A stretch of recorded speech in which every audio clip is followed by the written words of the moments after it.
Manusmriti versus thank you constitution. ये मनुस्मृति क्या मतलब, कहाँ कौन सा हिडन एजेंडा बीजेपी लेकर चल रही है? गिनवाइए मुझे, ये कहाँ है मनुस्मृति? आपने पढ़ी है, आपने देखी है? Where is it? जी रूबिका जी, मैंने तो पढ़ी भी है, मैंने तो देखी भी है, मैंने तो समझी भी है। और उस मनुस्मृति में ये कहा गया है कि रूबिका लियाकत जी जैसे जो तेज तर्रार हैं वो मतलब नहीं कर सकते हैं। कंचना यादव जैसी तेज तर्रार वो प्रवक्ता नहीं हो सकती है क्योंकि वो महिला है, ऐसा मनुस्मृति कहता है। अच्छा। और दूसरी बात कि ये तो शुरू से कभी इनके मूल में तो रहा ही नहीं रूबिका जी सुन लीजिए, कभी इनके मूल में संविधान को शुरू से ही कभी आरएसएस ने इन्होंने एक्सेप्ट किया ही नहीं था। और जब लागू हुआ तो इन्होंने मुखपत्र में साफ साफ लिख दिया कि संविधान इस देश में नहीं लागू होना चाहिए। और वही आज चल रहा है जब इलाहाबाद हाई कोर्ट के जस्टिस जी ये कहते हैं कि ये देश बहुसंख्यक के आधार पर चलेगा। एक बहुत दिलचस्प जानकारी न्यूज 18 इंडिया के दर्शकों से साझा करनी है और प्लीज आपको थोड़ा वक्त मुझे देना होगा। 13 जनवरी से महाकुंभ के लिए न्यूज 18 नेटवर्क लेकर आया है स्पेशल कवरेज, स्पेशल तैयारियां। मैं खुद वहां पर मौजूद थी और जानते हैं महाकुंभ की पल पल की खबर के लिए न्यूज 18 ने कुंभ नगरी प्रयागराज से लॉन्च किया है एक नया यूट्यूब चैनल न्यूज 18 कुंभ। इस चैनल पर कुंभ से जुड़ी सभी खबर, सारे अपडेट और हर एक तस्वीर आप सबसे पहले देखेंगे। तो मत भूलिए इसे सब्सक्राइब करना, यूट्यूब पर इसे फॉलो करना।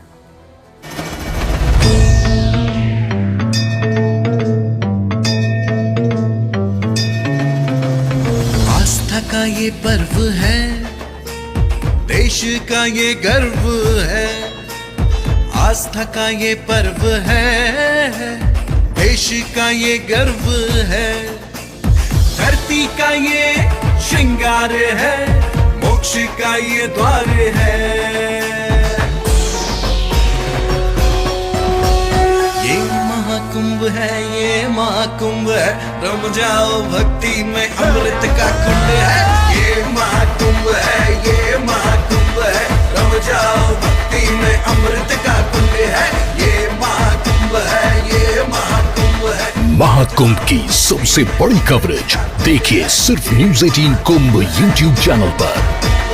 रम जाओ भक्ति में अमृत का कुंड है। तो ये सबसे बड़ी कवरेज, ये वादा है हमारा और इसीलिए आपके सामने ये नई पेशकश थी। अब मैं दोबारा गूंज पर लौट कर आ रही हूं। कंचना जी बीच में रोका था, माफी चाह रही हूं, लेकिन जल्दी से अब अपनी बात 30 सेकंड में पूरी कर लीजिए।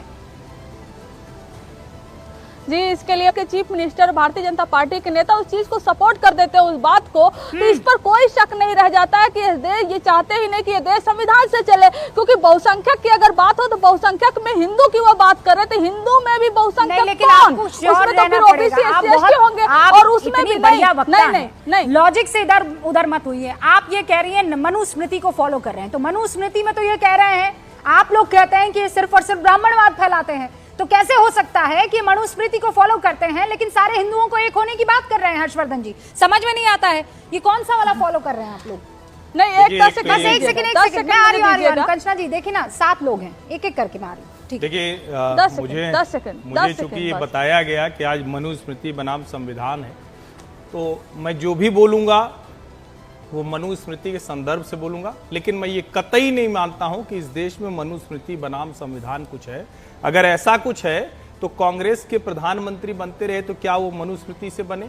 दूसरे दलों के प्रधानमंत्री मिलीजुली सरकारें रही तो क्या वो मनुस्मृति का पालन करते रहे? और टेलीविजन पर झूठ नहीं बोलना चाहिए। अभी कंचना जी ने कह दिया कि आपको रूबिका जी और उनको तो महिलाओं को बड़ा पीड़ा। अब ये क्या है? यत्र नार्यस्तु पूज्यन्ते रमन्ते तत्र देवता, यत्र तास्तु न पूज्यन्ते सर्वास्त्रा फला क्रिया।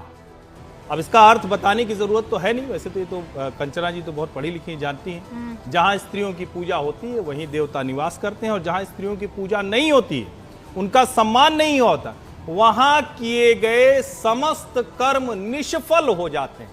फिर भी कंचना जी को मनुस्मृति पर टिप्पणी करना। मैंने 4 वर्ष पूर्व मनुस्मृति लाकर मेरे घर परिवार में जाति के आधार पर मेरे सरनेम में लगा हुआ है तो ब्राह्मण हूं। जाति के आधार पर एक कहा जाता है मेरे घर में न कभी मनुस्मृति रही, न कभी मनुस्मृति का कोई पालन होता रहा, न हमारे घर में कोई जानता है। 4 वर्ष पूर्व जब तथाकथित कुछ लोगों ने इस पर जूता रखना, सिगरेट से जलाना, बहुत घटिया ऐसे मतलब नीच हरकत जिसको कहते हैं वो करना, क्योंकि किताब का जवाब तो किताब होता है ना, तर्क का जवाब तर्क होता है। जब वो लगा तो मुझे लगा कौन सी किताब जिसको पढ़ना चाहिए, तो मैंने लाके पूरी किताब पढ़ी है। और पढ़ने के बाद मैं ये कह सकता हूं कि मनुस्मृति जैसे देश की दूसरी ढेर सारी किताबें हैं, ये कोई हमारा ग्रंथ नहीं है कि यही रहेगा परमानेंट। उस समय रहा होगा, हम उसको मानते नहीं है, लेकिन हाँ, जो उसके नाम पर झूठ फैलाया जाता है उसका तो जवाब देना पड़ेगा। ओके, हमारे साथ देखिए, मनुस्मृति को लेकर जितना भी संशय है, बार बार आज की तारीख में भी संसद में जब इस पर बहस होती है रोहन गुप्ता जी, तो यह इसी बात को लेकर होती है कि आप लोगों का हिडन एजेंडा है, आप लोग चाहते हैं मनुस्मृति को फॉलो करना। क्या ऐसा हो रहा है? आप तो देखिए भाई, कांग्रेस में रहे हैं लंबे अरसे तक, अब बीजेपी में, अब तो आपको सब समझ में आने लगा होगा ना, ये लोग क्या सच में कोई हिडन एजेंडा पे काम कर रहे हैं? देखिए रूबिका जी, जो मानसिकता की बात होती है ना, वो पूरा देश देख रहा है। जिस प्रकार से मैं धन्यवाद चाहूंगा कि जिस प्रकार से संविधान पे ये पूरी बहस हुई, देश की जनता के सामने एक हकीकत पूरी देश की जनता ने देखी कि एक संविधान क्या है, कि किस प्रकार से किसने उसका हनन किया। एक होता है रूबिका जी, आप चुनावी सभा में आप दावे करते हैं, आक्षेप करते हैं विपक्ष से, और एक होता है तथ्य। जब आप संसद की बात करते हैं तो आपको तथ्यों पे बात करनी है, हवाई बातों पे बात नहीं करनी। और यही विपक्ष का जो गुब्बारा उन्होंने बनाया था लोकसभा के समय पे संविधान के हनन की बात करके, वो गुब्बारा जनता ने तो पहले ही फोड़ दिया हरियाणा और महाराष्ट्र में। पर जिस प्रकार से प्रधानमंत्री जी ने उस गुब्बारे को फोड़ा है, और तथ्यों के साथ में, मैं चैलेंज के साथ कहूंगा रूबिका जी, जो भी तथ्य प्रधानमंत्री जी ने दिए, क्या उसके सामने एक भी विपक्षी नेता की हिम्मत हुई कि उस तथ्य के ऊपर सवाल उठा पाए? 75 बार उन्होंने जो कॉन्स्टिट्यूशन में। अजीज खान साहब, पक्ष विपक्ष। देखिए रूबिका जी, अभी हर्षवर्धन जी कह रहे थे कि मनुस्मृति मेरे घर में था नहीं, अभी थोड़े दिन पहले मंगवाया, मैंने पढ़ा, उसमें कोई ऐसी चीज नहीं है। इसका मतलब कहीं ना कहीं ये प्रभावित है, और इनके मन में मनुस्मृति के प्रति एक बड़ी लगाव है। नो डाउट होना भी चाहिए। आप अच्छे तर्क देते थे, क्या हो गया? अरे सर सुनिए ना सर, आप सुनिए ना सर। अरे हर्षवर्धन जी सुनिए ना, अभी तर्क की तो मैं बात कर ही नहीं रहा हूँ। बिल्कुल बोलिए, आप तर्क की बात नहीं कर रहा हूँ। कोई बात नहीं, मनुस्मृति है और नो डाउट की उस पर बात करनी भी चाहिए। देखिए, हम बात संविधान की करना चाहते हैं, और यकीनन एक लंबे वक्त से जब से बीजेपी आई है, वो संविधान पर लगातार अटैक कर रही है। कह रहे माननीय प्रधानमंत्री महोदय ने सदन में तमाम मुद्दों को रखा और उसके काउंटर कोई नहीं कर पाया। क्या काउंटर करना है? आप जिस तरह संविधान को तार तार कर रहे हैं, एक संवैधानिक पद पर बैठा हुआ शख्स जो स्टेज पे चढ़ करके इस देश के नागरिक को के लिए कहा जा रहा है कि एक नागरिक दूसरे नागरिक का, जो इस देश का वासी है, वो भैंस खोल ले जाएगा। वो पता नहीं क्या क्या किस तरीके से तर्क दिया जा रहा है। मंगलसूत्र साहब, ये संविधान की हत्या नहीं है? क्या संविधान? आप मुझे 5 बिंदु, आप हवा में बात कर लेते हैं अजीज खान साहब, गड़बड़ कर लेते हैं। 5 तथ्य मुझे बताइए, गिव मी फैक्ट्स, जहां रोहन गुप्ता, उनकी पार्टी, यहां पर संगीत रागी बैठे हुए हैं, उनके संगठन ने कहीं पर संविधान की हत्या कर दी हो, गला घोट दिया हो, कॉलर पकड़ लिया। 5 बिंदु मुझे बताइए, कैसे हुई संविधान की हत्या? देखिए रूबिका जी, 5 नहीं 50 बिंदु है। नहीं, आप 5 ही आप देखिए, अरे हम बता रहे ना, क्या आप इस बात को देखिए कि जिस तरह आज तमाम जो संवैधानिक संस्थाएं हैं, वो संवैधानिक संस्थाओं को किस तरह कैप्चर किया गया, चाहे वो ईडी है, सीबीआई है, इनकम टैक्स है, ये तो हवा-हवाई बातें हैं ना। अरे भैया